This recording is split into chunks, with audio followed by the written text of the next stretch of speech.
श्रीमद् भगवद गीता के 15वें अध्याय का महात्म्य। श्री महादेव जी कहते हैं, पार्वती, अब गीता के 15वें अध्याय का महात्म्य सुनो।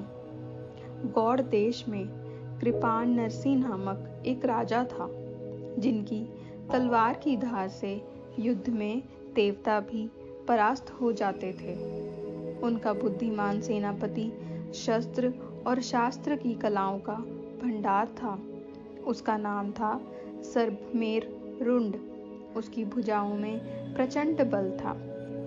एक समय उस पापी ने राजकुमारों सहित महाराज का वध करके स्वयं ही राज्य करने का विचार किया। इस निश्चय के कुछ ही दिनों बाद वह हैजे का शिकार होकर मर गया। थोड़े समय में वह पापात्मा अपने पूर्व कर्म के कारण सिंधु देश में एक तेजस्वी घोड़ा हुआ। उसका पेट सटा हुआ था। घोड़े के लक्षणों का ठीक ठाक ज्ञान रखने वाले किसी वैश्य के पुत्र ने बहुत सा मूल्य देकर उस अश्व को खरीद लिया और यत्न के साथ उसे राजधानी तक वह ले आया। वैश्य कुमार वह अश्व को राजा को देने को लाया था। यद्यपि राजा उस वैश्य कुमार से परिचित थे, तथापि द्वारपाल ने जाकर उसके आगमन की सूचना दी। राजा ने पूछा, किस लिए आए हो? तब उसने स्पष्ट शब्दों में उत्तर दिया, देव, सिंधु देश में एक उत्तम लक्षणों से संपन्न अश्व था, जिसे तीनों लोकों का एक रत्न समझकर मैंने बहुत सा मूल्य देकर खरीद लिया है।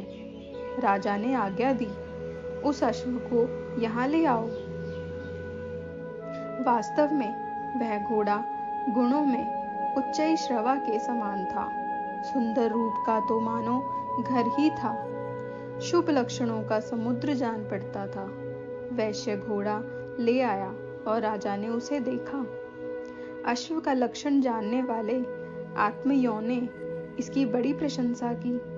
सुनकर राजा अपार आनंद में निमग्न हो गए और उन्होंने वैश्य को मुंह मांगा सुवर्ण देकर तुरंत ही उस अश्व को खरीद लिया।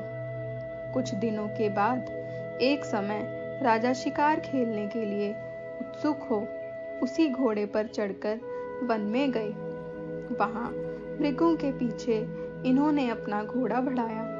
पीछे पीछे सब ओर से दौड़कर आते हुए समस्त सैनिकों का साथ छूट गया। वे हिरणों द्वारा आकृष्ट होकर बहुत दूर निकल गए। प्यास ने उन्हें व्याकुल कर दिया। तब वे घोड़े से उतरकर जल की खोज करने लगे। घोड़े को तो उन्होंने वृक्ष की डाली में बांध दिया और स्वयं एक चट्टान पर चढ़ने लगे। कुछ दूर जाने पर उन्होंने देखा कि एक पत्ते का टुकड़ा हवा से उड़कर शिलाखंड पर गिरा है। उसमें गीता के 15वें अध्याय का आधा श्लोक लिखा हुआ था। राजा उसे बांचने लगे।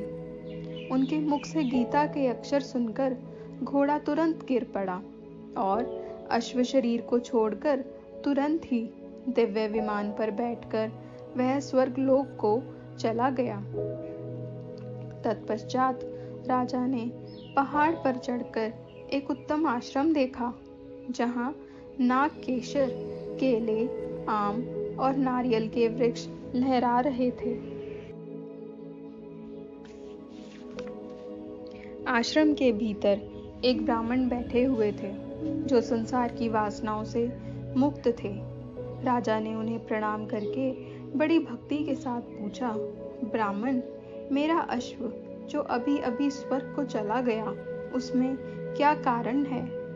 राजा की बात सुनकर त्रिकालदर्शी, मंत्रवेत्ता एवं महापुरुषों में श्रेष्ठ विष्णु शर्मा नामक ब्राह्मण ने कहा, राजन, पूर्व काल में तुम्हारे यहाँ जो सर्वभेमरुंड नामक सेनापति था, वह तुम्हें पुत्रों सहित मारकर स्वयं राज्य हड़प लेने को तैयार था। इसी बीच में हैजे का शिकार होकर वह मृत्यु को प्राप्त हुआ। उसके बाद वह उसी पाप से घोड़ा हुआ था। यहाँ कहीं गीता के 15वें अध्याय का आधा श्लोक लिखा मिल गया था। उसे ही तुमने बाँचने लगे। उसी को तुम्हारे मुख से सुनकर वह अश्व स्वर्ग को प्राप्त हुआ है। तदनंतर राजा के पार्श्ववर्ती सैनिक उन्हें ढूंढते हुए वहां आ पहुंचे। उन सबके साथ ब्राह्मण को प्रणाम करके राजा प्रसन्नतापूर्वक वहां से चले और गीता के 15वें अध्याय के श्लोक का अक्षरों से अंकित उसी पत्र को बाँच बाँच कर प्रसन्न होने लगे। उनके नेत्र से हर्ष से खिल उठे थे।